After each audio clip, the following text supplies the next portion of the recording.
হাতে একটা টিয়া পাখি আর এক হাতে একটা ডায়েরি নিয়ে নীলের দিকে ড্যাব ড্যাব করে তাকিয়ে আছে অবনী। নীলের মুখ দেখেও বোঝা যাচ্ছে অবনীকে দেখে সেও খুব অবাক হয়েছে। নীল রঙের শাড়ি পরে চুলগুলো ছেড়ে দিয়ে শুধু কাজল আর হালকা লিপস্টিক দিয়েছে সে। এত অল্প সাজেও খুব সুন্দর লাগছে অবনীকে, যা নীলকে ঘায়েল করতে যথেষ্ট। সকাল সকাল অবনীকে নিজের বাসায় দেখার তো কথা না, তাহলে ও তো ওদের বাসায় ও চিনে না, তাহলে নীলের মাথায় প্রশ্নগুলো ঘুরপাক খেলেও অবনীর মাথায় এত প্রশ্নের বোঝা সহ্য করা সম্ভব হলো না তার। তাই অবনী বলে উঠল, আপনি এখানে কেন? আপনি কি অলওয়েজ আমায় ফলো করেন? অবনীর কথায় নীল ক্রোধ মুচকে তাকালো, বলল, এই মেয়ে, আমার এত কাজ রেখে আমি তোমাকে ফলো করে যাব? Like seriously? আমাকে ফলো করতে করতে নিজেই তো চলে আসলে। নীল, ও আপনি তাহলে স্যারের মেয়ে থুকু ছেলে? অবনী। নীল কিছু বলতে যাবে, তখনই ওদের ড্রাইভার কাকা এসে অবনীকে বলল, মা, এই নাও তোমার ঘাসটা। কোথায় রাখবো বলো আমায়, আমি রেখে আছি ড্রাইভার। আঙ্কেল, আপনি সামনে রাখুন, আমি নিজেই নিয়ে যাব। অবনী হেসে গাড়ি দিয়ে আসার সময় ড্রাইভারের সাথে কথা বলতে বলতে ড্রাইভারের কাকার সাথে মিলে গেছে অবনী। লোকটার কথা শুনে খুব ভালোই লাগছিল তার। ওর কাছে মনে হচ্ছিল লোকটা ভালো, নাকি এত ভালো মানুষদের সাথে থাকতে থাকতে ভালো হয়ে গেছে। কথায় আছে না, সঙ্গ দোষে লোহা বাসে। অবনীকে এভাবে ঘাস পাখি নিয়ে আসতে দেখে ক্রোধ মুচকে তাকিয়ে আছে ওদের দিকে।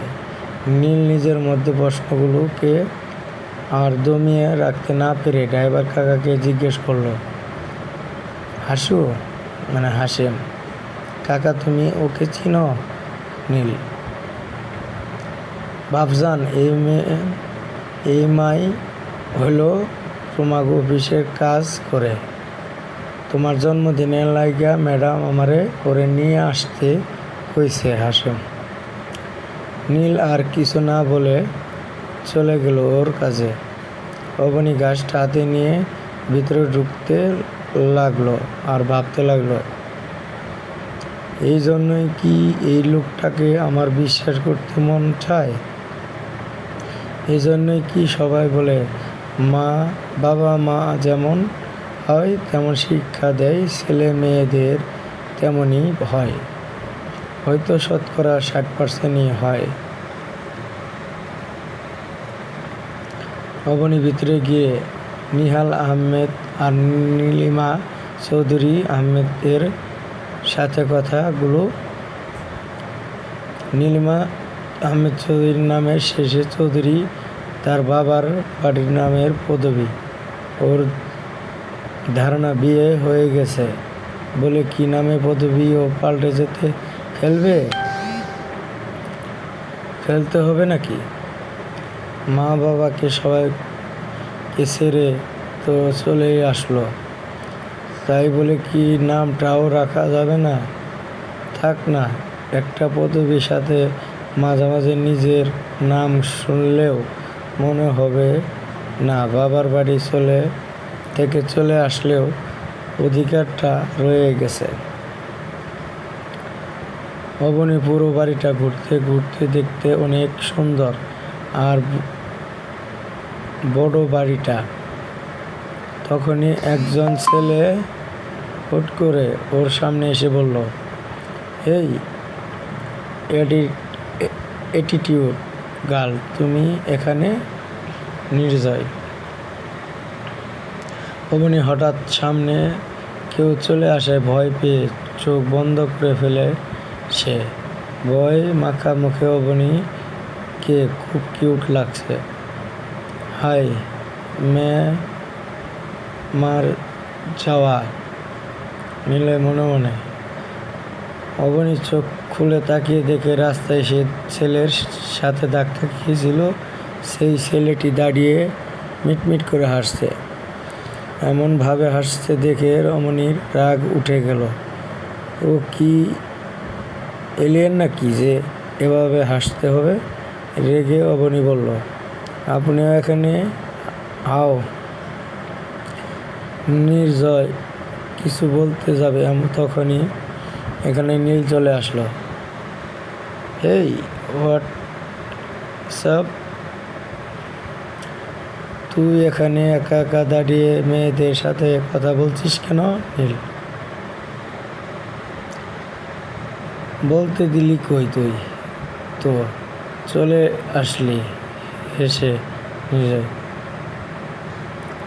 Abani, see you my friend, যাকে বলে জানে জিগার দোস্ত। নীল নির্জয়কে জড়িয়ে ধরে নিজের হাত বাড়িয়ে দিয়ে অবনীকে বলল, কেমন আছো?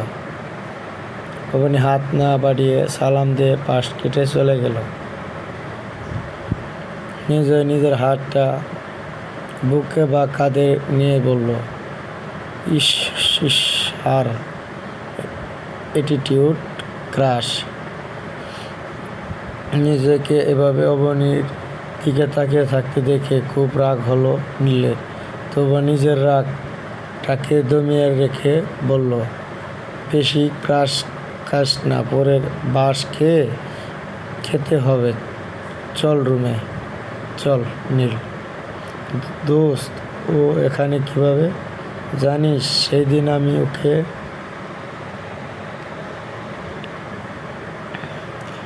নির্জয়কে পুরো কথা শেষ করতে না দিতে নীল বলল, জানি রাস্তায় দেখেছিলি আর ধাক্কাও খেয়েছিলি, কিন্তু তুই জানিস কিভাবে? নির্জয়ের কথায় নীল এবার থম খেয়ে গেল। রাগের মাথায় কি বললে ফেলল সে।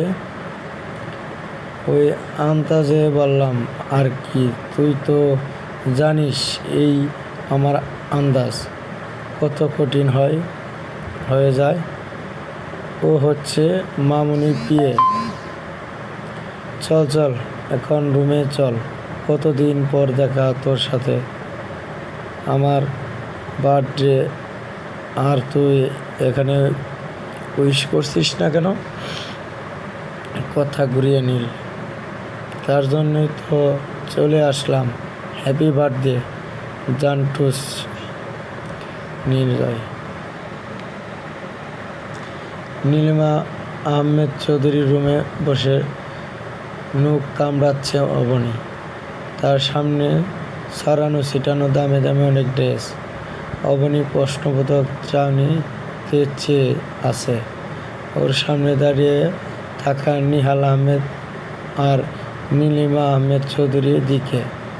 অবনীকে এভাবে তাকিয়ে থাকতে দেখে নিহাল আহমেদ বলল, তাকিয়ে না থেকে এগুলো পরে নাও তো মামুনি। কিন্তু কেন? আমি তো শাড়ি পরেই এসেছি আঙ্কেল। অবনী, জানি এত কিছু এখন তোর কাছে অভাব লাগছে মা, কিন্তু কেউ স্বার্থ ছাড়া কিছুই করে না রে মা। সার্থক কথা শুনে মুখটা চুপসে গেল অবনীর। তাহলে কি এই মানুষগুলো স্বার্থের জন্য ওর সাথে ভালো ব্যবহার করলো? মানুষ চিনতে ভুল করে ফেললো সে। কিন্তু তো মানুষ চিনতে ভুল করে না, তাহলে স্বার্থ। নিজের মেয়ের মতো একটা মেয়েকে ফিরে পাওয়ার লোভ। মানে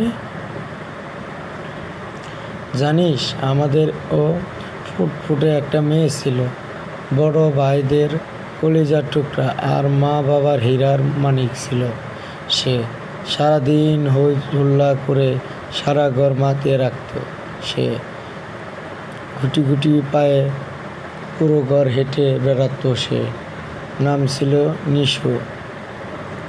যখন ওর 4 বছর বয়স, তখন ওর দাদুর বাসায় গ্রামের বাড়ি যাই আমরা। ওখানেও দুষ্টুমি করে সারা বাড়ি মাথায় তুলে রাখত। নিশু সবার খুব আদরে ছিল। এমনিতেই গ্রামে তার উপর আবার যখন তখন ওই নিয়ে ঘুরে বেড়াতো সবাই।